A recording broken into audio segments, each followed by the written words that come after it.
querido Mestre Jesus, equipe da Paulo de Tarso, que possamos ser envolvidos em todo o teu amor, encarnados e desencarnados, que possamos receber tudo o que precisamos para nosso corpo e espírito. Envolva-nos nas palavras de amor e luz emanadas pelo nosso irmão palestrante dessa noite. Muito obrigado e que assim seja. Boa noite, meus amigos. Boa noite, meus irmãos. Que a paz de Deus e do Divino Mestre amado Jesus se faça presente no coração de cada um de nós hoje e sempre.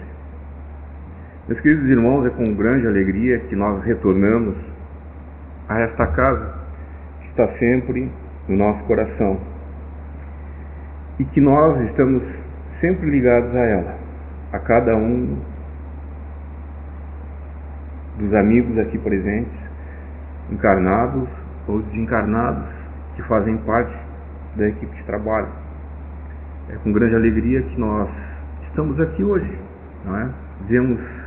Sentimos a vibração acolhedora que nos traz a essa casa.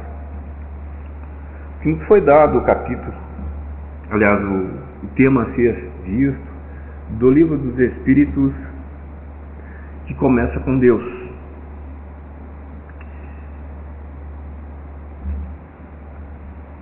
Em 1990, foi lançado ao espaço o telescópio Hubble. De lá para cá, são quase 30 anos. Mas o que alargou a dimensão de conhecimento da raça humana em relação ao espaço foi estrondoso. A quantidade de conhecimentos, a quantidade de confirmação de teorias, de análises que tinha-se com relação ao espaço, com relação aos mundos, com relação à possibilidade de existência de vida além do nosso sistema, de planetas que poderiam ser habitados. E essas análises, fruto do conhecimento e do desenvolvimento da raça humana, contribuíram por demais com relação à fundamentação de teorias que até então eram teorias, mas que acima de tudo confirmaram-se. E eu me lembro que, vou lhes contar, hoje, aos 64 anos, assim, já partindo para 65, né? Lembro-me que quando lá na década de 60, finais da década de 60, de 70, nos nossos grupos de juventude, de estudo, lá na Casa Espírita Simão Pedro, em Alvorada, lá, falava-se nesses temas de mundos habitados.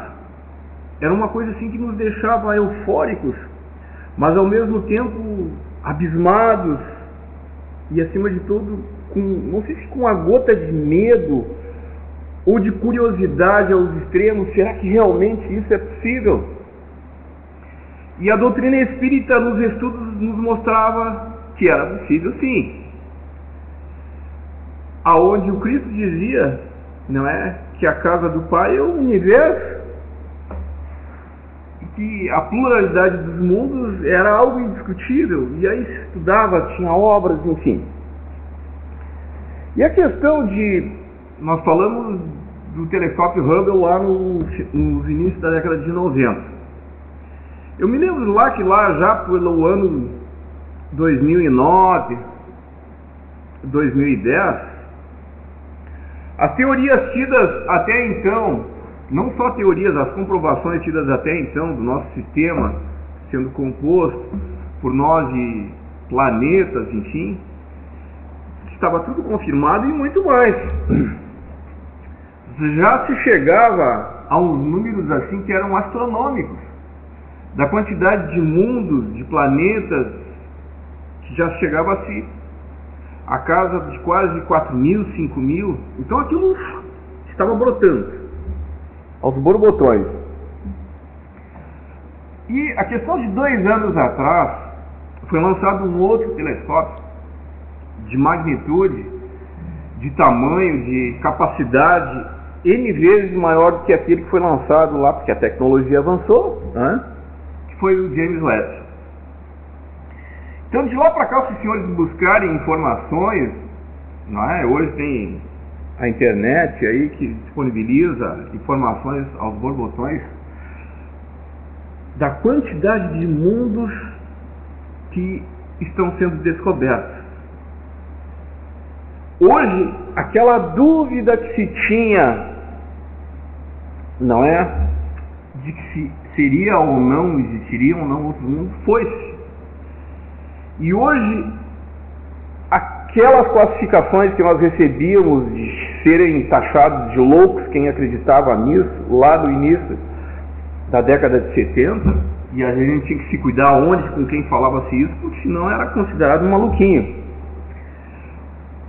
Nos nossos dias de hoje, é tido e é comprovado matematicamente que é impossível não existirem outros mundos habitados. É impossível, inverteu-se completamente. Aquilo que o Mestre Jesus lá atrás já nos falava, há mais de 2000 anos atrás. Então, a casa do Pai é o universo. Mas quem é esse Pai? Em 1857, quando por ocasião da codificação da doutrina espírita, em 18 de abril de 1857, deu-se o lançamento de uma obra chamada O Livro dos Espíritos, que marcou a codificação da doutrina espírita. Vejam bem, codificação, não é fundação, porque o espiritismo ele não foi fundado e nem tem um fundador. Ele é obra da espiritualidade. E o codificador foi o senhor Hippolyte Elisard Rivail, que lá nós vamos encontrar com o nome de Allan Kardec. Bom, o Allan Kardec, nessa obra que marca, vamos dizer assim, o pontapé inicial, a oficialização da doutrina espírita, já que a doutrina espírita já existia, não é? Mas vamos dizer assim, o marco inicial, esse livro começa com uma pergunta. Vejam bem, o senhor Hippolyte Elisard Rivail, ele era um homem de vários atributos, mas ele tinha uma característica que a espiritualidade se valeu. Ele era extremamente cético. Ele era metódico. Ele se valia do método científico. Ele analisava cada ideia, ou seja, ele não se atirava de cabeça em cima daquilo que simplesmente alguém lhe dizia. Ele não colocava dúvida, ele analisava, ele estudava, ele pesquisava. E após vários questionamentos, eis que surge essa obra que é o marco inicial da doutrina espírita, que chama-se O Livro dos Espíritos. Lá na primeira questão dessa obra, ele faz um questionamento. Mas para quem ele faz um questionamento? Aos espíritos. Em grupos de estudos lá na França de então, do século XIX, né, 1857, né, século XIX, com assistentes de vários espíritos que estão ali nos trabalhos de comunicação, não é, nesses estudos, o senhor Hippolyte faz a primeira pergunta que vai ser o marco inicial dessa obra. Ele pergunta: que é Deus? Ele não pergunta quem é Deus. Ele pergunta: que é Deus? E os espíritos respondem para ele: Deus, inteligência suprema, causa primária de todas as coisas. Deus,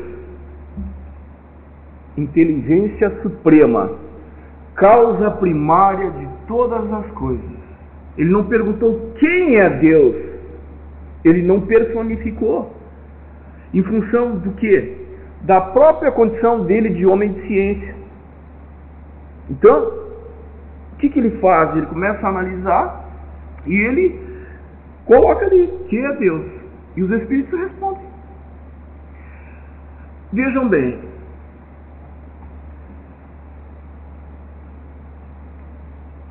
a doutrina espírita, ela vai se caracterizar, acima de tudo,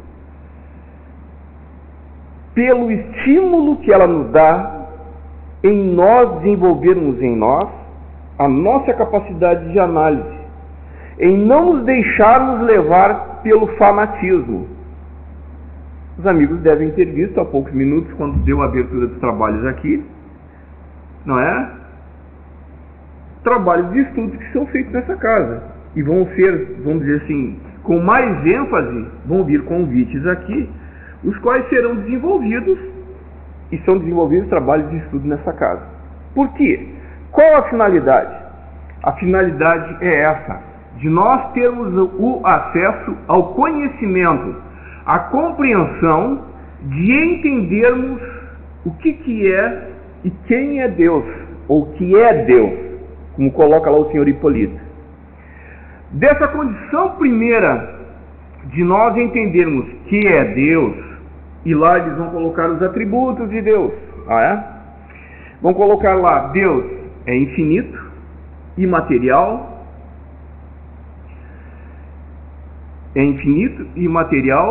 imutável, onipotente, soberanamente bom e justo.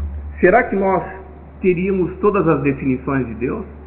De acordo com os Espíritos, dentro das limitações, dentro do grau de compreensão que nós temos, estaríamos perto disso, de entender. Só que cada uma dessas palavras, ser infinito, ser imutável, ser onipotente, ser soberanamente bom e justo, demandam capacidades de nós que muitas vezes extrapolam a nossa compreensão. E dessa compreensão que ela é necessária a cada um de nós, elas vão nos orientar em razão, vamos dizer assim, vão dar um norte ao nosso crescimento, para que nós possamos entender o que é a vida, para que nós possamos compreender que obra é essa que Deus criou e que dela nós fizemos parte, como espíritos encarnados. É algo fenomenal, gente, gigantesco. Aqueles que já estão há algum tempinho, não é, de cabelinho branco assim, e que estão não estou citando ninguém, e estão dentro da doutrina, sabem daquilo que a gente faz, daquilo cada vez, cada dia, cada momento, a gente fica mais perplexo do conhecimento, dessa certeza que nos dá a compreensão que é a vida que Deus nos proporciona, dessa chance bendita de nós estarmos aqui, meus queridos. E no momento ímpar, eu estou procurando assim ser o mais objetivo, porque o nosso tempo cavalga rápido, né? E daqui a pouco o fim do meu tempo já esvaiu. Mas, então, deste momento com o qual nós estamos vivendo agora a nossa humanidade, o nosso mundo, é por demais necessário que nós entendamos e tenhamos a fé e a certeza na existência de Deus. Isto é fundamental. E acima de tudo, quem nós somos? Quem nós somos? Nós somos espíritos que estamos vivendo um momento, uma experiência única. E é interessante também outra coisa, até dessa experiência única, nós estamos vivendo num momento ímpar que a sociedade humana, que o planeta Terra vive. Nós estamos neste momento, não é? já quase fechando a transição do grau que tem o nosso planeta, que é um mundo de expiações, ou que já era, de acordo com a espiritualidade. Essa página assim, ela está fechando o mundo de expiações e provas para o mundo de regeneração. Isso começou há quase 300 anos atrás, lá pelo século XVIII, e está findando agora. Mas acima de tudo, nós devemos ter a crença, a credibilidade em Deus, que é nosso Pai, que Ele faz de tudo, que Ele fez de tudo por nós, no sentido de que nós sejamos felizes. Essa felicidade, às vezes, é difícil que as pessoas compreendam. É difícil até muitas vezes que as pessoas acreditem no próprio Deus, por incrível que pareça. Mas é difícil às vezes, porque as pessoas parece que às vezes querem barganhar nós, as pessoas, parece que queremos barganhar.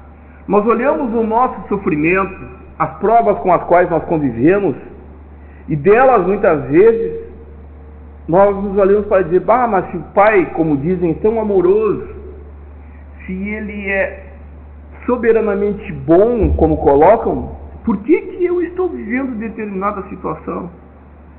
Agora, para que nós possamos compreender isso, lá depende de nós a análise, o estudo, e desse convencimento vai ser fruto do nosso crescimento, da fé que nós tenhamos em Deus. O professor Cícero, não é? Eu acredito que ele já nem tem, mas eu acredito que ele já tenha desencarnado. Se não desencarnou, não continuou, então ele está entre os encarnados aqui ainda. Vejam só como eu estou atualizado, né? Mas ele já era velhinho, então ele estava, né?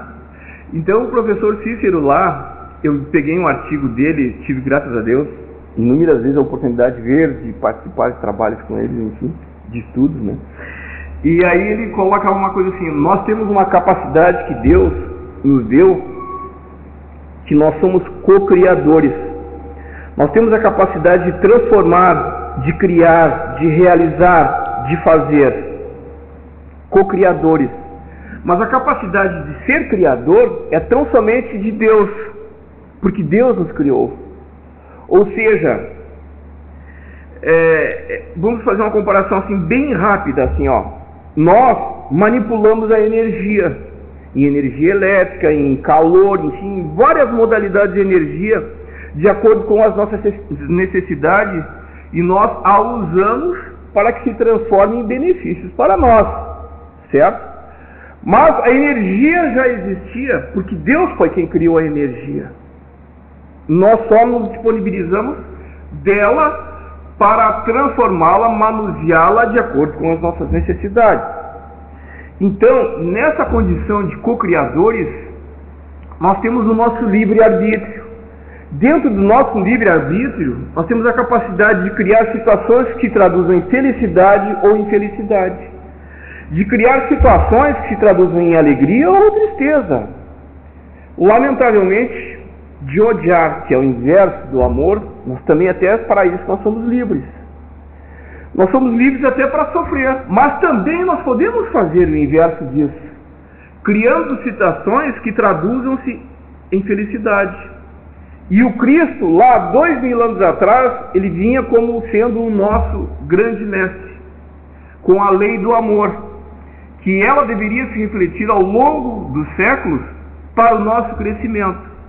Mas, lamentavelmente, nós nos deixamos levar pelas paixões, e a razão às vezes ficou para trás. Então, vários são os quadros que se criaram ao longo da humanidade em que nós tivemos participação.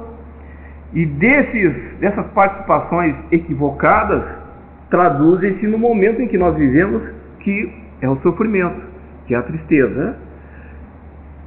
Que é a nossa infelicidade muitas vezes.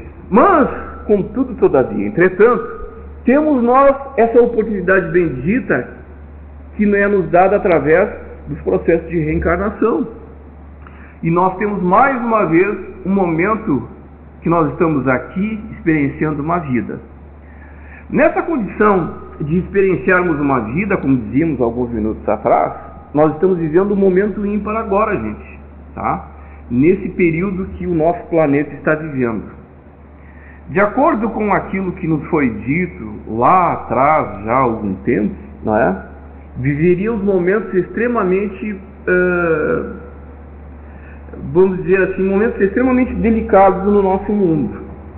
Mas para que pudéssemos vencê-los, nós, acima de tudo, deveríamos ter no nosso coração a fé e a certeza de que o Pai sempre quer o melhor para nós. E como é que nós vamos dizer assim, desenvolver essa condição de vivermos um tempo melhor? Através, parece que, de coisas que são extremamente simples, que ao longo dos séculos, ao longo dos tempos, nos foram sendo ditas, mas que parece que é tão difícil de nós abraçarmos isso, e que ela se traduz naquilo que o Mestre nos falou, que é a lei do amor. O amor, o respeito para com os nossos semelhantes, a vida feita de uma forma positiva, voltada para ações do bem, aquela situação de trabalharmos em nós o nosso melhor, de educarmos os nossos sentimentos, de trabalharmos com respeito. O Mestre amado Jesus dizia: ama o teu próximo como a ti mesmo. Como é difícil isso, né, gente? Sabe? Parece que nós sempre nos colocamos como a maior das vítimas nas situações e sempre encontramos, vamos dizer assim, um desculpismo para as ações impensadas que nós criamos. E o Pai sempre aposta em nós. Ele vai dando encarnações, para que nós tenhamos a reparar. Só que existe um momento estanque, um momento limite. E este momento limite é o que nós estamos vivendo agora. De acordo com inúmeras informações que vêm da espiritualidade, nós iremos e estamos vendo, vamos dizer assim, situações das quais parecem ser de filme de ficção, mas que traduzem a realidade com a qual precisamos nós viver. Quando falávamos lá em mundos que os telescópios nos mostram, enfim, não é? O que são esses mundos? São as muitas moradas no universo.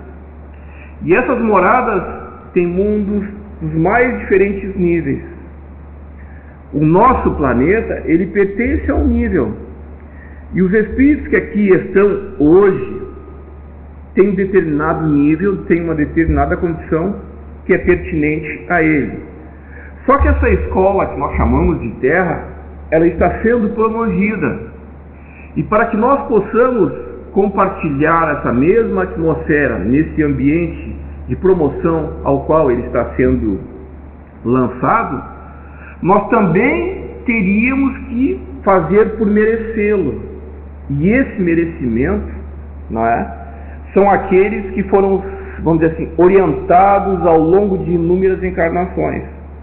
Então, meus queridos, vivemos um momento que nós temos que nos fazer de forte, nos quais devemos ter a fé, a certeza de que tudo aquilo com o qual estamos experienciando está em concordância direta com a criação do Criador, que é Deus, nosso Pai. Não devemos em nenhum momento nos revoltarmos, em nenhum momento acharmos que Deus está sendo injusto para conosco, de forma alguma. Devemos trabalhar em nós o nosso melhor. Então, lá daquelas questões primeiras, dos quais os Espíritos elucidaram e clarearam as dúvidas que o Senhor Hipólito lança no questionamento que ele faz aos Espíritos, e essa primeira questão em que eles colocam para o Senhor Hipólito: Deus, inteligência suprema, causa primária de todas as coisas, não é? Nós somos fruto disso. Nós temos a consequência criada como criação de Deus, nosso Pai. E devemos ter em nós que devemos fazer o melhor, meus irmãos, de nós. Estarmos com a nossa consciência tranquila de fazermos o melhor. Por que isso? Para que possamos nos fazer merecedores também de vivermos, de compartilhar esse mundo melhor. Se não for assim, termina a vida? Não, a vida continua. A oportunidade ela é dada a todos. Só que em determinado momento, aqueles alunos que não fizeram por merecê-lo de estarem nesse nível, o que acontece? Eles são transferidos para outras escolas. Então, nessa pluralidade de mundos habitados, irão existir mundos, vamos dizer assim, aos quais estaremos diretamente ligados a eles em função do nosso padrão vibratório, que é gerado a partir da conduta nossa, a partir do nosso pensamento, a partir de quem nós somos. Então não adianta nada eu viver de aparência, querendo ser o que eu não sou, não é? Demonstrando um ar de bondade, porque na verdade o que manda é o meu coração. E não é porque alguém me fez mal ou me fez ruim, não. Deus nos fez todos simples e ignorantes. E é a partir dessa consciência, dessa dominação dos nossos ímpetos, da nossa disciplinação, é que nós podemos fazer jus a vivermos em um mundo melhor. Do contrário, não tem como, meu filho. Alguém acreditar que isso não existe é direito seu. Como perguntaram para o Divaldo algum tempo atrás, eu lembro. Né, lá vendo, está quase terminando, está dando uma musiquinha, mas perguntaram para o Divaldo assim: Divaldo, você acredita em reencarnação? Você acredita na espiritualidade? Aí o Divaldo foi: eu não acredito. Aí mas como tu não acredita? Tu vem falando disso há tanto tempo? E aí ele vai e responde: gente, a questão é não acreditar, é saber que é assim e pronto. É tão, sabe, não tem como negar, entendeu? É a mesma coisa, alguém diz assim, se alguém viesse se perguntar: você realmente acredita que 1 mais 1 é 2? Não é nem a questão de eu acreditar, está lá, um objeto mais um objeto, dá 2 objetos, pronto. Entenderam? Não, essa semântica de nós ficar discutindo se existe ou não existe espírito, passou, virou a página. Nós somos espíritos e pronto. Não tem que, se alguém não acredita, direito seu, e devemos respeitá-lo. Agora, cada um de nós deve ter a ciência e a certeza disso. Nós somos espíritos, nós temos que trabalhar. Vai acontecer coisas mirabolantes no nosso mundo, sei lá, a gente viu, por exemplo, essa semana que passou, terremotos, desencarnaram, agora estão nos números 25 mil pessoas já. Somos espíritos, de alguma maneira ou de outra, nós vamos desencarnar. Então, tranquilo, não podemos implantar em nós, nem naqueles que nos cercam, o medo, a incerteza, porque Deus quer o melhor, quer a nossa felicidade, e é da nossa competência trabalhar por esse melhor. Que a paz do Senhor dos mundos esteja em nossos corações hoje e sempre, e que assim seja.